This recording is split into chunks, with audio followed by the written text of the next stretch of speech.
In a small, quiet town, there was a boy named Liam. He was the kind of boy who never walked past someone in need without offering a hand, the kind of soul who would share his lunch with a hungry classmate, even if it meant he would go without. But in a world where kindness was often mistaken for weakness, Liam found himself on the receiving end of something cruel. He was bullied, mocked, and laughed at for the very thing that made him special. From a young age, Liam had been raised by his grandmother, a gentle woman named Margaret, who often told him, "Kindness is the one thing you should never run out of." They didn't have much. Their old house creaked with every step, the furniture was worn, and sometimes dinner was just bread and soup. But they had warmth in their hearts, and that was enough for Liam. Every morning, Liam would walk to school with a worn backpack and shoes that had seen better days. On his way, he would often stop to help Mr. Peterson, the elderly man who ran the small corner store, carry boxes inside. Sometimes, he'd pause to feed the stray cats behind the bakery with scraps he saved from his own lunch. People noticed his kindness, but not everyone admired it.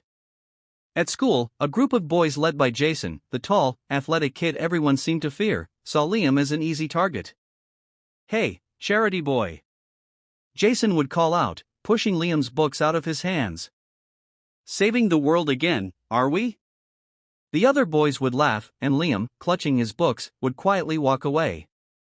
He could have fought back, but his grandmother's words always rang in his mind: violence never fixes what kindness can heal. One rainy afternoon, while most kids were hurrying home, Liam noticed a younger student struggling to carry a heavy box near the school gate. Without thinking twice, he ran over and helped. Unfortunately, Jason and his gang were watching.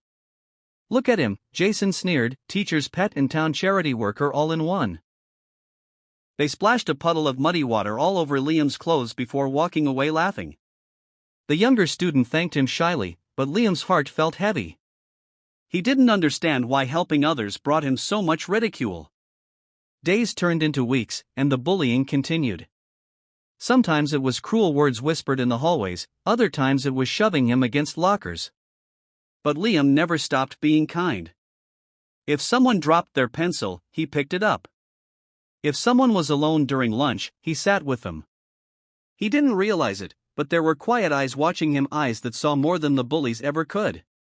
One of those eyes belonged to Mia, a girl in his class who rarely spoke but always noticed the small things. She had been new to the school, and once, when she had been crying in the hallway because she couldn't find her way to class, Liam had walked her there and even shared his notes. She never forgot that. Another set of eyes belonged to Mr. Howard, the janitor. People didn't pay him much attention, but he watched the students every day and saw Liam's quiet acts of kindness.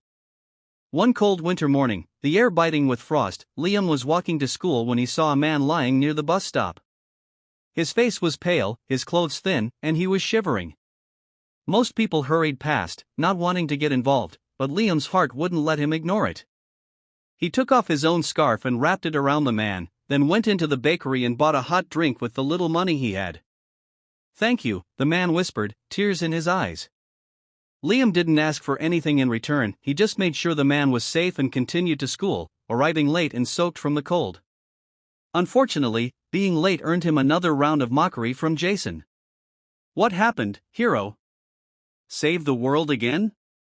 The laughter echoed through the hall, but this time, something strange happened. A teacher, who had overheard, stepped forward and said, "Jason, I think Liam did something none of you would have the courage to do." The class fell silent.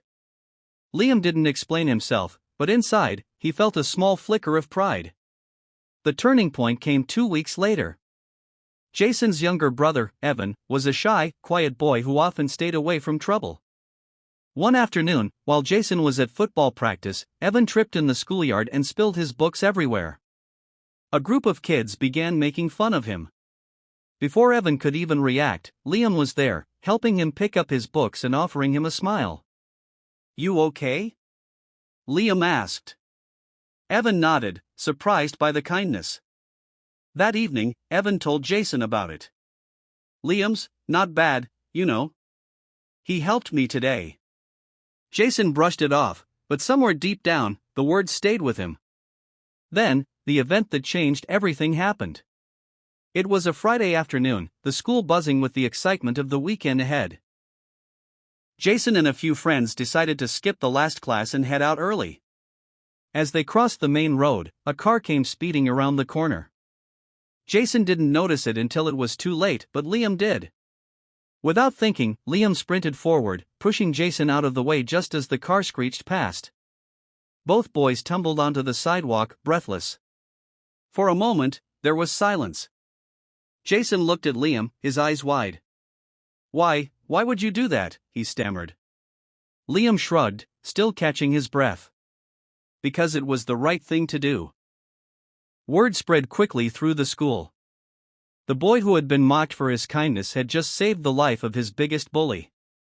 Jason couldn't look Liam in the eye for days. Eventually, he approached him at lunch. The cafeteria grew quiet as Jason stood there, holding a tray. "Can I sit here?" he asked.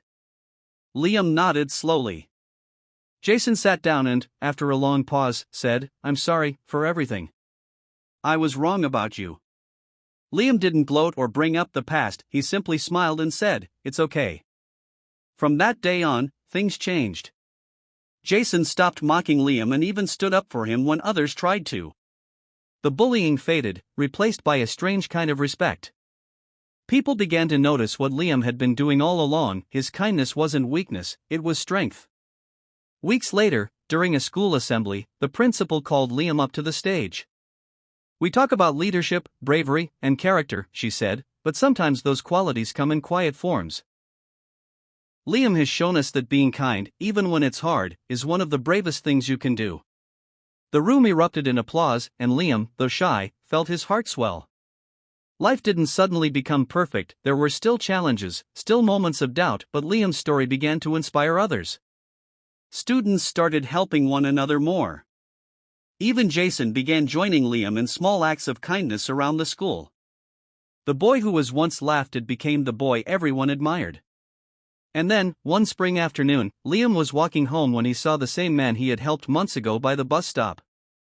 This time, the man was healthier, wearing clean clothes and holding a small paper bag. He approached Liam with a warm smile. "You probably don't remember me," he said, "but you helped me on a cold day when no one else would. I got back on my feet because of you. And I want you to have this." He handed Liam the bag. It was filled with fresh pastries from the bakery. "Thank you for reminding me that there are still good people in this world."